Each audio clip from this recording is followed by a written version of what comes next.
A sitting United States Congresswoman just admitted on camera that she doesn't care about accuracy in politics. She doesn't care if she gets facts wrong. She doesn't care if she falsely accuses innocent people. And she's not going to apologize for any of it, ever. Texas Representative Jasmine Crockett sat down for an interview with Vox and said something so stunning, so revealing about the current state of Democratic politics that it should alarm every single American, regardless of political affiliation. She was asked directly whether there are times when her rhetoric goes too far, whether there are moments when she should admit she got something wrong. Her answer: no, not in this environment. I don't. Not in this environment. Think about what that means. She's saying that truth, accuracy, and accountability only matter in certain political environments. And right now, in 2026, she's decided those things don't matter. What matters is the clapback. What matters is landing the hit, scoring the point, making the moment go viral, regardless of whether it's true. This isn't just one controversial congresswoman making excuses. This is a window into a fundamental crisis in American political discourse. And when you understand the full story behind what Crockett said and did, you'll realize why this matters far beyond just one interview. Because here's what actually happened. Crockett stood in the United States House of Representatives and implied that Lee Zeldin, a former Republican congressman, took money from Jeffrey Epstein, the convicted pedophile. She listed Zeldin's name among figures she claimed had taken money from somebody named Jeffrey Epstein. There's just one problem. The Jeffrey Epstein who donated to Zeldin's campaign is a completely different person, a physician. A doctor with the same name who has absolutely zero connection to the convicted sex trafficker. Zeldin called her out publicly and forcefully. He wrote in all caps, "No freaking relation, you genius." When CNN confronted Crockett about this, she claimed she never said that it was that Jeffrey Epstein. And then she said something even more remarkable. "Unlike Republicans, I at least don't go out and just tell lies." Let that wash over you for a second. She implied someone was connected to a pedophile based on a name coincidence, then when called out, claimed she never said what everyone heard her say, and then she accused Republicans of being the ones who tell lies. This is the story we're breaking down today. Not just what Crockett said, but what it reveals about where American politics is heading and why the refusal to be accountable for false accusations is destroying the foundations of democratic discourse. Let me start from the beginning so you understand the full picture. Jasmine Crockett is a first-term congresswoman from Texas who has built her political brand on being a fighter. She's become famous or infamous, depending on your perspective, for what she and her supporters call clapbacks. Sharp, aggressive verbal responses to political opponents that go viral on social media. The most famous of these came during a House Oversight Committee hearing when she described Republican Representative Marjorie Taylor Greene as having a bleach-blonde, bad-built butch body. That comment went viral instantly. It was everywhere on social media within hours. Crockett became a hero to progressives who felt Democrats had been too passive for too long. And she's right about one thing. There's a real frustration among Democratic voters that their party has been too passive, too willing to play by rules that Republicans ignore, too focused on procedural correctness, while Republicans use every available weapon to advance their agenda. That frustration is legitimate. Democratic voters watch Republicans use the filibuster, pack courts, gerrymander districts, and fight without any apparent concern for traditional norms. They watch Democrats respond with stern letters, procedural objections, and appeals to norms that nobody is following anymore. So when Crockett fires back with sharp rhetoric, when she gives as good as she gets, when she stops apologizing and starts attacking, part of the Democratic base loves it. It feels like someone is finally fighting. But here's where it goes dangerously wrong. There's a critical difference between fighting hard and fighting dirty. There's a difference between aggressive rhetoric that's true and aggressive rhetoric that's false. There's a difference between refusing to back down from legitimate positions and refusing to acknowledge when you've made a serious factual error. Crockett has blurred all of those distinctions, and in this Vox interview, she admitted it openly. The interviewer from Vox, Amistad Herndon, asked a fair question. As much as the phrase blew up, should we want our politicians to be clapback artists? Crockett's response is worth examining carefully. I think that in this moment you have to understand that politics has changed. Okay, politics has changed. Most people would agree with that. Political discourse has become more aggressive, more confrontational, more combative. That's a fair observation. But then she went further. She argued that Democrats are viewed as the doormat for the Republicans. Voters continue to say, "Where's the opposition? Where's the fight?" And instead, we continue to say, "These are the rules," and we try to play by the rules, as they literally are shooting people dead in the middle of the street, and there's no accountability. There's a lot to unpack here. First, the concern about Democrats being seen as doormats is legitimate political strategy discussion. Second, the claim that Republicans are literally shooting people dead in the street is not true, and is exactly the kind of inflammatory rhetoric that makes political discourse impossible. Nobody is literally shooting people dead in the middle of the street with no accountability. This is hyperbole designed to justify abandoning factual accuracy in political combat. If your opponents are literally committing murder with impunity, then anything you do to fight back seems justified, even false accusations, even deliberately misleading rhetoric. This is how the logic works. First, you exaggerate your opponent's crimes to the point of accusing them of murder. Then you justify your own dishonesty as a necessary response to their supposed violence. Then you refuse to apologize when you're caught making false accusations because you've already defined your opponents as essentially murderers. The entire framework is designed to justify limitless dishonesty by claiming the stakes are so high that normal standards of accuracy don't apply. Then comes the most revealing part of the interview. The interviewer brought up the Zeldin incident specifically. "When I see the moment on the House where you seem to accuse Republican Lee Zeldin of taking money from Jeffrey Epstein, but it seemed like it was not the same person. I wonder, is there times in which the rhetoric goes too far? Are there times in which you should say, maybe I messed that one up?" Crockett's answer, "No, not in this environment. I don't." Let's be absolutely clear about what she's admitting here. She implied a former congressman took money from a convicted pedophile. The accusation was based on a name coincidence, not evidence. When confronted with proof that the Jeffrey Epstein who donated to Zeldin is a completely different person, she refused to apologize and claimed she never specifically said it was the pedophile Epstein. And then, in this interview, she said she won't acknowledge getting things wrong in this political environment. This matters enormously because false accusations of association with pedophilia are among the most damaging things you can say about a person. Even after corrections, even after the truth comes out, the accusation lingers. People remember the headline, not the correction. People share the accusation, not the clarification. Crockett essentially accused an innocent man of having financial ties to a child sex trafficker on the floor of the United States House of Representatives. When caught, she said she never specified which Jeffrey Epstein, and when asked about it in an interview, she refused to acknowledge any wrongdoing. Let's think about what would happen if the roles were reversed. If a Republican congressman stood in the House and implied a Democratic congresswoman took money from a convicted criminal, then claimed, well, there could be another person with that name, Democrats would rightfully be furious. They'd demand an apology. They'd call it defamation. They'd hold press conferences condemning the deliberate smear. But when Crockett does it, her supporters defend it as fighting back against Republican aggression. The double standard is breathtaking.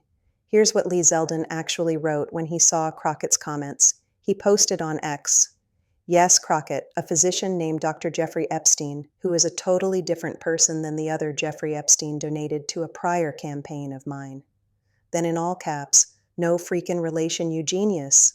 That's not a subtle response. That's a former congressman who is absolutely furious about being falsely associated with one of the most notorious criminals in American history.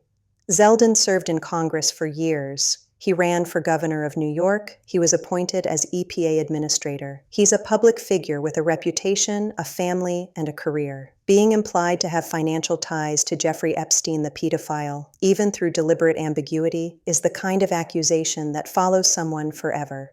People will see the original implication and never see the correction. That's how information spreads in the social media age. Crockett knows this. She's not naive about how political messaging works. She's a lawyer. She understands how defamation operates. She knows the difference between explicitly accusing someone and implying the same thing through deliberate ambiguity. The response she gave CNN is actually legally clever. "I never said that it was that Jeffrey Epstein." True in the technical, literal sense. She named a Jeffrey Epstein who donated to Zeldin without specifying which one. Plausible deniability built in from the start. But morally and ethically, she knew what she was doing. She knew what people would think when they heard her imply a Republican took money from Jeffrey Epstein without clarifying it was a different person. She was creating the impression while maintaining deniability. That's not fighting hard. That's deliberate deception through technically true but misleading statements. That's the exact kind of manipulation that she accuses Republicans of engaging in. Then she actually said on camera, "Unlike Republicans, I at least don't go out and just tell lies." The irony is staggering. She implied an innocent man had financial ties to a pedophile through deliberately misleading rhetoric, then claimed she doesn't tell lies, all in the same news cycle.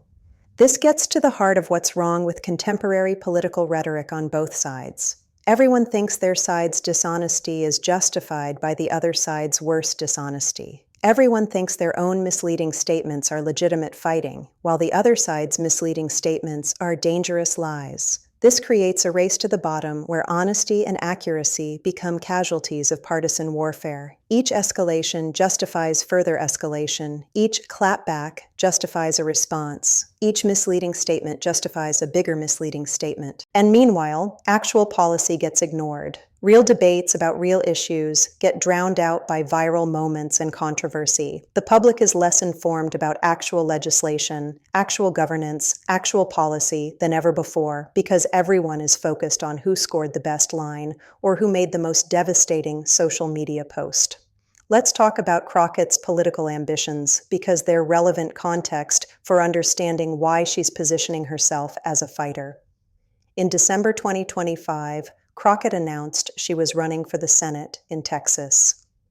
This is an enormously ambitious move.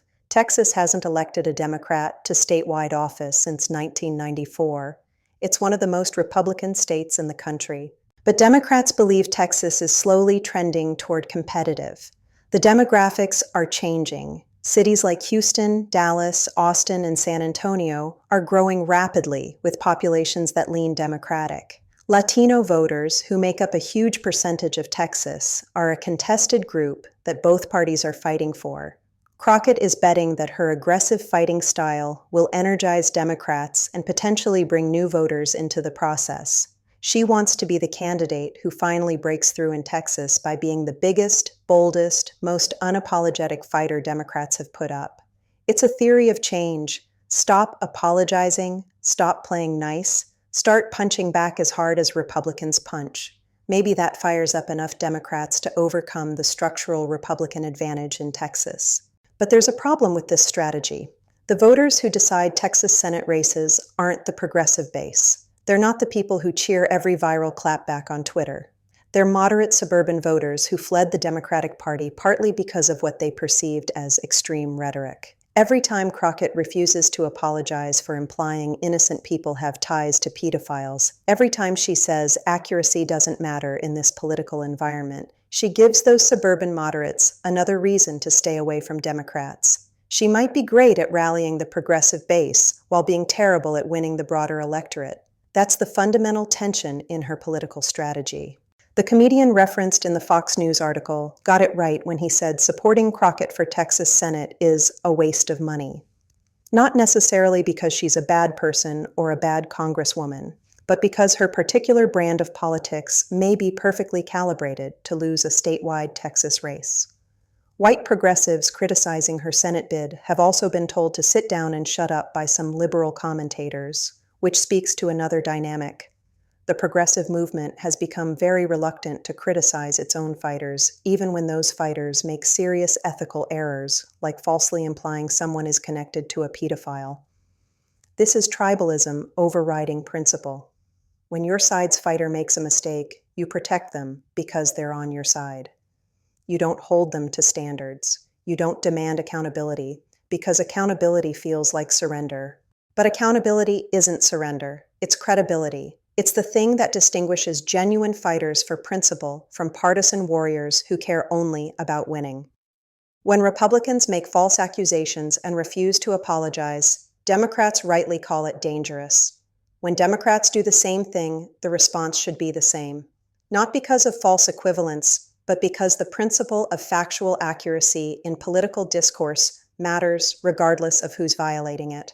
Let's talk about the broader political moment Crockett is operating in, because her argument that politics has changed and we're in uncharted territory deserves serious engagement. She's not wrong that political norms have changed dramatically. The Republican Party under Trump has operated in ways that previous Republican politicians wouldn't have. Trump himself has made false statements at historically unprecedented rates, according to fact-checkers. Republicans have used procedural tools aggressively, challenged election results, and attacked democratic institutions in ways that represent genuine departures from previous norms. Democrats watching this have concluded that the old rules no longer apply. If Republicans will do anything to win, playing by the old rules is unilateral disarmament. If Republicans will make any accusation, use any tactic, ignore any norm, Democrats who remain constrained by honesty and accuracy will simply lose. There's a real argument here. Political scientists debate whether institutional norms can survive when only one side follows them. Some argue that Democrats being more principled, while Republicans are more ruthless, simply means Democrats lose elections, which doesn't help anyone they're trying to protect. But here's the counter-argument. The solution to a race to the bottom is not to accelerate toward the bottom. The solution is to refuse to go there, even when it's costly. Because once both sides decide accuracy doesn't matter and any tactic is justified, you don't have a democracy anymore. You have two factions at war. The moment when politicians from both parties decide that winning justifies any tactic, any lie, any false accusation, is the moment democratic accountability dies, because accountability requires truth. Courts require evidence. Elections require voters being accurately informed. When Crockett says accuracy doesn't matter in this environment, she's not just defending herself. She's articulating a theory of politics that says winning matters more than truth. She's saying the ends justify the means. That's a philosophy that's destroyed every democracy that's adopted it. The interviewer gave her multiple opportunities to walk this back. He asked directly, "Is there a time in which you should say, 'Maybe I messed that one up'?" She said no. He gave her another chance. "So, I hear your argument that you're reflecting the urgency necessary, and so that's why you won't give an inch." She confirmed. Correct. Won't give an inch, even when she was factually wrong, even when she implied an innocent person was connected to a pedophile, even when confronted with clear evidence that she made an error. That's not toughness. That's ego. That's pride overriding principle. That's the inability to distinguish between legitimate fights worth having and mistakes that deserve acknowledgement. Real strength isn't refusing to admit mistakes. Real strength is being secure enough in your positions that you can acknowledge errors without feeling like it undermines everything you stand for. Real strength is saying, "I got that specific thing wrong, and here's why I was confused, but my broader argument stands." What Crockett is displaying isn't strength. It's brittleness, disguised as toughness. She can't admit any mistake because doing so feels like it would crack the entire persona she's built. Let's also talk about what this means for the Epstein investigation specifically, because there's an important principle at stake beyond just Crockett's political brand. The Epstein scandal is a legitimate and important story. Jeffrey Epstein really did abuse underage girls. He really did have powerful connections. His client list really does include famous and powerful people. The investigation into who knew what and participated in his crimes is genuinely important for justice. But the investigation is undermined when politicians start throwing around Epstein accusations carelessly. When someone conflates a physician named Jeffrey Epstein with the convicted sex trafficker to score political points against a Republican opponent, they're not helping expose real Epstein crimes. They're making it easier for actual Epstein associates to hide by muddying the waters. They're creating a situation where anyone accused of Epstein connections can say, "This is just like what happened to Zeldin," random accusations based on name coincidences and political opportunism. Crockett didn't advance the Epstein investigation. She made it harder by providing a clear example of how the Epstein name can be weaponized for political attacks that have nothing to do with actual investigation. Every legitimate journalist and investigator working to expose real Epstein connections has to fight through the noise created by people who throw the name around carelessly for political points. Now let's zoom out and think about what this moment represents for American politics. We have a sitting Congresswoman who is running for Senate, who has built her brand on aggressive rhetoric, who admits on camera that accuracy is less important than the clapback in the current political environment. She's not a fringe figure. She's a prominent Democrat. She's been mentioned as a rising star. She represents a wing of the party that genuinely believes aggressive fighting is what Democrats need. And she's having this conversation in the context of Jasmine Crockett being unwilling to apologize for implying an innocent person had ties to the most notorious pedophile in American history. This should concern everyone, not because Crockett is uniquely terrible, not because this is only a Democratic problem, but because this philosophy, that accuracy doesn't matter, that the ends justify the means, that admitting mistakes is weakness, is spreading across American politics on both sides. When prominent politicians from both parties operate by this philosophy, political discourse becomes impossible. You can't have genuine debate when participants don't share a commitment to factual accuracy. You can't hold anyone accountable when admitting mistakes is defined as weakness. The health of democracy requires that politicians can be proven wrong and held accountable for false statements. It requires that there are shared standards of evidence. It requires that accusing someone of something requires actual evidence. When a politician says, "I won't acknowledge mistakes in this environment," they're opting out of that accountability structure entirely.